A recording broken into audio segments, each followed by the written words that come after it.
So the Penguin came out the other day and it is good. I mean, I was excited for this show. I was, ready to watch this show because I'm a big fan of Matt Reeves' The Batman movie. And this being a continuation that's taking place right after the Batman one, and we know that from, the flooding and the aftermath of the Falcone death. It is great. It's exactly what the reviews on Rotten Tomatoes and on Twitter were saying. It is like The Sopranos. It is like this mobster story, and it is awesome. It don't expect this to be a superhero show, at least not yet. I don't think it's anywhere close to that. Expecting like the grit, the mobster show, and following the likes of Penguin that we know is not a good guy. Kind of see this, this underworld of the Batman universe, which is really cool to see. And I wasn't too sure about not having Batman in the show or not even a cameo, but like I feel like this show might be better without Batman, kind of getting the general audience interested in the Penguin. He's just a mob guy. Basically, in the first episode, Alberto Falcone, the son of Falcone who died in Batman, is taking over until Penguin in the opening scene shoots and kills him because he's making fun of him and laughing. While he's trying to get rid of the body, these kids are trying to take the rims off of his purple or plum car, ends up meeting Victor, who's kind of his sidekick. And we're going to go into another video about how this could probably mean Robin is coming into this and this is kind of like a test for it, but we'll go into that another day. But again, it's not a superhero show. After this, we kind of see he kind of runs like a drug pin for the Falcone, and then he meets with Sophia, this sister and daughter to the Falcone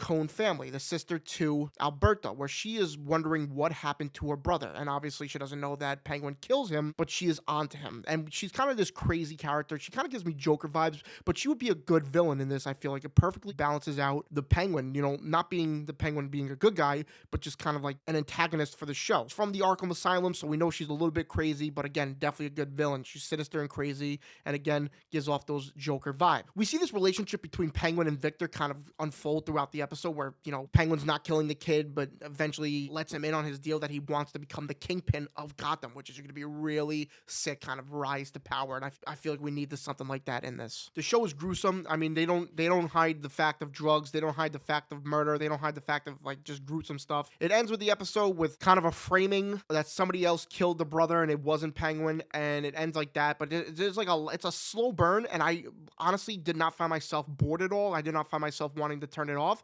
I felt like it was a slow burn, and I really loved fleshing out this character of the Penguin. I mean, I didn't think there could be much that they could do with the Penguin, but they really, really did. Let me know if you're watching this show.